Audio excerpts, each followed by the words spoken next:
वीर सिंह है, करण है, खिराजपुर करनाल से, जिनकी मैं बात कर रहा था कि 4 गांवों को उन्होंने न्यू वर्ल्ड ऑर्डर से फ्री करने के लिए पूरा टारगेट सेट कर दिया। चारों गांवों ने पूरी तरह वो ये कह दिया कि अब तुम्हारी मानने वाले नहीं है, और एक गांव ने तो पूरा बैनर लगा दिया कि कोई भी सरकारी स्कीम हमारे गांव के लिए नहीं है, आप आना आओगे तो अपने जान माल के नुकसान के खुद जिम्मेवार। तो ये बहुत बड़ी बात है। तो ये बात करने वाले जिन साथियों ने लेकर वो आओगे तभी तो बताओगे, आते ही नहीं। हाँ भाई करण आजा, वीर सिंह ऐसे नहीं होता, यही तो समस्या है। वो बता देगा, हो सकता है दो बात आपके पास नहीं हो, 2 बात उसके पास हो, तो पता तो चले टीम कोऑर्डिनेशन का। ऐसे बात जाए बनेगी नहीं, बोलना शुरू तो करोगे। किसी के लिए तो आ रहा है कि बोलना से समाज में सीखना चाहिए। सभी को राम राम जी। तुम तो बढ़िया हुआ बोलना। हमने ज्यादा कुछ तो नहीं किया, ठीक है जी। जो हमने बेसिक सिस्टम हमने जो अपने दिमाग से सोचा, हमने अपने घर से शुरू किया। अपनी माता को बताया, पिताजी को बताया, बच्चों की माता को बताया, उनके समझ में आ गया। और लगभग 2-3 महीनों से घर घर जा करके उनके पास समय दिया, उनको समझाया कि ऐसे ऐसे करके ये सारा सिस्टम प्रोपेगेंडा जो चल रहा है आपको पता ही है। उनको वो समझाया, उनके हिसाब से जो दिक्कतें उनको आ रही थी। सबसे पहले हमने गांव में टूटी वाली पाइपलाइन रुकवाई। उसको रुकवाने का मकसद यही था कि आने वाले समय में जो नए कनेक्शन होंगे वो आधार कार्ड से जोड़ दिए जाएंगे, और आधार कार्ड आपका अकाउंट से जुड़ा हुआ है, तो ऑटोमेटिकली आपका जब बिल पे होगा तो वो अकाउंट से पे होएगा। उनके नुकसान की बात थी, तो उनके फायदे में जो हमने उसको तब्दील किया तो उनके समझ में आ गया। तो सारे गांव के, हम गांव में थे भी नहीं, जो बात है गांव वालों ने अपने आप ही उस पाइपलाइन को दबने दे दिया, रोक दिया। ऐसे कर करके हमने जैसे आधार कार्ड का वोटर कार्ड से लिंक हुआ, वो बताया, वो कहने लगे कि ऐसे थोड़ी होता है। हमने उनको अखबार की कटिंग दिखाई कि ये 350 रुपए कटेंगे अगर आप वोट नहीं डालोगे। तो उनको वो समझ में आया, गरीब तबके का गांव है, समझ में आता है कि 350 रुपए कमाने कोई आसान बात नहीं है उनके लिए, हमारे लिए, सबके लिए। तो 350 रुपए जब कटेंगे तो हमारा नुकसान होगा, तो वो भी उनके लाभ की बात थी। फिर वो मीटर वाला तो बताने की जरूरत ही नहीं पड़ी, सारा का सारा गांव खड़ा हो गया। वो कहने लगे कि हम नहीं लगवाएंगे। तो इस प्रकार से हमने लोगों को जोड़ा। क्या था मीटर वाला, कौन सा मीटर आ रहे थे वो बताओ। जो स्मार्ट मीटर आ रहे हैं, जिनकी ऑपरेटिंग अपना चंडीगढ़ मोहाली से होगी, ठीक है, पंचकुला से, सॉरी, पंचकुला से ऑपरेटिंग होगी। जब उनके बिल वगैरह रुक जाएंगे या कुछ भी ऐसे उसमें तकनीकी प्रॉब्लम आएगी या बिल नहीं भरेंगे तो वो वहां से कट कर देंगे उसको। जब हम उसको ऑनलाइन तरीके से पे करेंगे तब वो स्टार्ट होंगे। ऐसा करण भाई के भाई हैं जो करनाल में उनकी दुकान है, उनका डिजिटल मीटर पहले लगा हुआ है, सॉरी स्मार्ट मीटर पहले लगा हुआ है, तो उनकी बिजली सप्लाई बंद भी हो गई थी, तो वो जल्दी से समझ गए। कुछ लोगों के साथ ऐसे वाकये हुए। ज्यादा आता है, हाँ जी, उसका बिल भी ज्यादा आता है। हाँ जी, बिल भी ज्यादा आता है। जब उनको बताया कि पास वाले गांव में जो मीटर लगे हैं उसमें 8-8, 10-10 हजार रुपए बिल आ रहा है, तो एकदम से समझ गए। उन्होंने देखा कि हाँ, वो तो बंदा परेशान था, परले गांव वाला, जो हमारे गांव से दूर गांव है, जिस गांव में लग चुके थे, उस गांव की बात हमने बताई, तो उनके समझ में आ गया। तो इस तरीके से हमने उनको कनेक्ट किया। दूसरे गांव में थोड़ा सा हमने जाके चिंगारी लगाई, दूसरे गांव में भी जाके बताया कि ऐसे ऐसे हो रहा है, तो वो ऑटोमेटिकली खड़े हो गए। तो वो कह रहे हैं कि आप आओ, हमें बताओ, तो यहाँ से निकल के हम सब उनके बीच में जाएंगे, उनको बताएंगे, उनके फायदे की बात बताएंगे। उनका जो सभी भाइयों ने बताया, जैसे डॉक्टर साहब भी बताते हैं, रविंद्र भाई ने बताया कि उनका दर्द देखो, दर्द कहाँ है, उस दर्द का निवारण दे दो तो आपसे कनेक्ट हो जाएंगे। सिंपल सी बात तो यही है, इससे ज्यादा तो मैं कुछ नहीं कह पाऊंगा। ठीक है जी, करण भाई जो बताना चाहते हैं अपने अनुभव से वो बताएंगे। माइक गले में टंग रहा है। अफसर आए तुम्हारे पास वहां पे, वीर जी कैसे बुलाया, जो समस्या है जाओ जी खाना यार, बात में कर लियो ना। राम राम सभी भाइयों को, बहनों को और मेरी माताओं को और बड़े बुजुर्गों को मेरी तरफ से राम राम। ज्यादा तो कुछ नहीं बताऊंगा, वीर सिंह भाई ने बता दिया है, लेकिन एक बात जरूर बोलूंगा। सबसे पहले तो आपको कनेक्ट होना पड़ेगा, अपने यहाँ आग लगानी पड़ेगी। मैं खुद की बताऊंगा कैसे लगी। राजीव भाई जी को सुनता था, आग तो पहले से लगी थी, लेकिन एक बात और शेयर करना चाहूंगा, मेरा मन कर रहा है मैं शेयर करूं और करनी भी चाहिए। मेरी लड़की थी 6.5 साल की, अभी 1 अगस्त को उसकी मृत्यु हो गई थी। किस कारण हुई थी वो भी मैं आपको बताऊंगा। उनको कैंसर थी, ब्लड कैंसर, और वो कैसे ब्लड कैंसर हुई अभी सभी मेरी माताओं को पता होगा, बहनों को, कि जो 5 साल के बच्चे हो जाते हैं उनको एक टीका लगता है, यहाँ पे लगता है 5 साल के बच्चों को। तो वो टीका उनको दिसंबर में लगा था।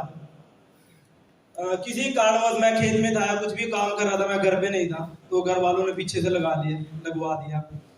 तो मैं तो एक जो सबसे बड़ा कारण मानूंगा वो टीका ही है। उस कैंसर की सबसे बड़ी वजह वो टीका ही है। और जैसे दिसंबर में वो टीका लगा और मार्च की 20 तारीख को बीमार हुई, प्लेटलेट्स डाउन हुई। जैसे ही चेकअप कराया, चंडीगढ़ गया, बोन मैरो का टेस्ट हुआ तो वो कैंसर पॉजिटिव पाई गई। तो जहां तक राजीव भाई जी को सुना था और डॉक्टर साहब जी को सुना था, सुनील भाई को एक बारे में भी पता था, तो वहां से एक एनालाइज किया मैंने खुद को। थोड़ा पढ़ा लिखा मैं भी, BSc की IIT से, तो इतना तो थोड़ा जान भी लेता हूँ। तो वहां से एक बात सामने नहीं गिरी गाई मेरे कि जो भी ये देन है ना कैंसर की, वो टीके की वजह से आई है। लेकिन हुआ क्या, मैं आवाज नहीं उठा पाया, कुछ भी उठाता कैसे। मैंने डॉक्टर से जो चंडीगढ़ में थे बहुत सवाल जवाब किए, मेरे एक भी सवाल का जवाब उनके पास था नहीं कि ये आया कैसे। उनका सिर्फ एक ही आंसर था कि ये कुदरत की देन है। कुदरत की देन कैसे? फिर मैंने बोला कि कुदरत ने ऐसे तो नहीं उठा के कि ये डाल दिया, ये लो भी कैंसर मैं इसके अंदर डाल रहा हूँ, ऐसा तो नहीं हुआ। तो उन्होंने मुझे डराया, धमकाया, जो भी करा, लेकिन मैं सेटिस्फाइड हुआ उनके आंसर से। तो उसके बाद डॉक्टर साहब से मिले, सुनील भाई से मिले और राजीव भाई को भी सुनते थे। तो आग तो वहां से लगी थी कि जो मेरी लड़की के साथ हुआ ना, अब मैं किसी और के साथ नहीं होने दूंगा। अगर किसी के साथ हो भी रहा है तो उसको रोकूंगा जाके, चाहे इसके लिए मुझे जेल भी जाना पड़े तो मैं जाऊंगा। तो यही बात बोलूंगा, भगवान ना करे किसी के साथ ऐसा हो, तो उससे पहले आपको जागना पड़ेगा कि समाज में हो क्या रहा है, उसको पहचानना पड़ेगा। दूसरी बात, जैसे वीर सिंह भाई ने बताया कि गांव गांव जाकर जगाया कैसे, सबसे पहले आपको उनके साथ कनेक्ट होना पड़ेगा। सुनील भाई ने बताया था कि कनेक्टिविटी के बारे में आपको समझना पड़ेगा कि सामने वाले को चाहिए क्या। अब सुनील भाई कल से बात करते आ रहे हैं कि आप जाओ तो कुछ समझाने और समझा के कुछ और आ जाओ तो बात बिगड़ जाएगी और ज्यादा। इससे हो गया क्या, अपनी देसी भाषा में बोलते हो खिचड़ी बन जाएगी, और खिचड़ी का आपको पता है कि स्वाद कैसा होता है। तो जमीनी सतर पे बात करो, ये नहीं कि जाके हाँ न्यू वर्ल्ड ऑर्डर के बारे में बड़ी बड़ी बातें बोलने लग जाओ, हाँ ये फलाना आदमी ये कर रहा है वो कर रहा है। उनके साथ जुड़ो, उनको देखो कि जरूरत किस चीज की है। पहले हमने क्या किया कि पहले घूमे गांव में, पूरे अपने में, घर घर भी गए, कुछ भाइयों को भी समझाया, और कुछ ऐसे भी हैं जो आप सभी जानते हैं कि अंधभक्त टाइप के, वो सुनने को राजी नहीं है। और एक जो बहुत बड़ी संख्या में हमारे गांव में वर्ग है, वो एक अम्बेडकर वादी है। मेरी बात का बुरा मत मानना कोई भाई अगर है तो यहाँ पे, तो आज जोड़कर क्षमा मांग रहा हूं पहले ही। तो वो बात किसी की भी सुनना नहीं चाहते। वो सिर्फ सबसे पहले अपनी बात को रखते हैं कि हाँ ये संविधान है, ऐसे है ऐसे है, यानी कि दूसरे को दबाने की कोशिश करते हैं। और ये होता भी आ रहा है। सोनी भाई है, वीर सिंह है, ये मेरे से पहले काम कर रहे हैं गाँव में, मैं तो अभी जुड़ा हूँ 2018 से, तो उनसे भी बहस होती रहती थी, लेकिन हमारे पास उनकी बातों का जवाब नहीं था। आज से पहले मतलब 6 महीने 1 साल से पहले। लेकिन अब हमारे पास ऐसे ऐसे जवाब है उनके, वो बोलते नहीं हमारे सामने, वो खुद ही दब जाते हैं। क्यों? क्योंकि ऐसे प्रूफ है, तथ्य हैं जो समाज में आजकल हो रहा है, वो संविधान की बात करते हैं बस। तो ऐसा वर्ग एक बहुत बड़ी संख्या में, उनको भी समझाया, अब वो भी समझने लग गए हैं। अब किया क्या हमने, घर घर जाके सबसे पहले जो भी मेरी माताएं हैं, बहनें हैं, या जो भी लगा लो आप गांव में है, तो हमने उनके घर गए। जैसे कोई भी बहन या माता रोटी बना रही है तो गए, हाँ जी नमस्ते ताई जी, भाभी जी, चाची जो भी है, तो उनके साथ कनेक्ट हुए। सबसे पहले पैरों को हाथ लगा लिया, बैठ गए, चूल्हे पे रोटी बना रही है तो वहां पे बैठ गए जाके।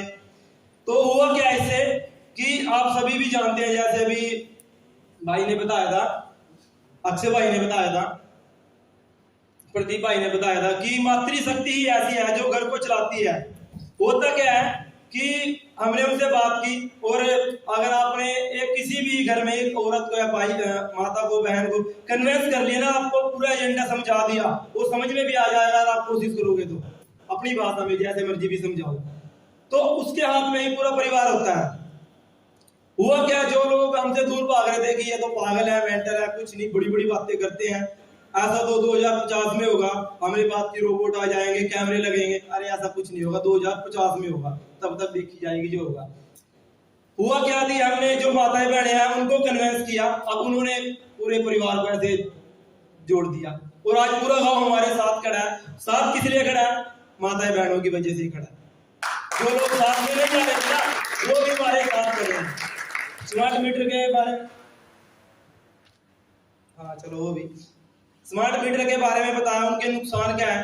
आसपास के गांवों से बिल इकट्ठे किए, जिन लोगों के बिल बढ़कर आ रहे थे, यूनिट बताई गई, कितनी यूनिट बढ़ के आ रही है, पंचायती टैक्स लग रहा है उसमें, एक और टैक्स है एसीडी पता नहीं एओडी के नाम से, वो भी जुड़ रहा है। तो लोगों को बताया कि ये भाई बेफालतू के टैक्स हैं, आपको ये क्यों भरोगे आपको ना तो बताया जाता कि ये टैक्स किस लिए है।